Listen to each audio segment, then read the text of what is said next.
Yes, sir. I just want to see each 4-rotor move.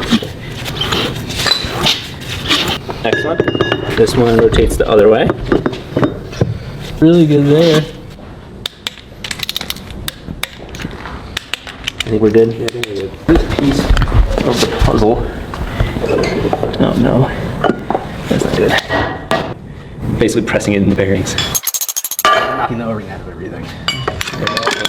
Didn't expect to be disassembling a 12 this quickly. Who's coming with you? There we go. Easy peasy. Yeah, that was boring. Right, each of us get a hole. And then that sleeve's gonna also have to go down. Oh my god. Wow, that's it right there. You guys are bad at timing.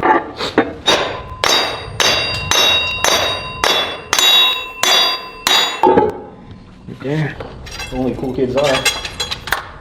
Damn. This is not coming out.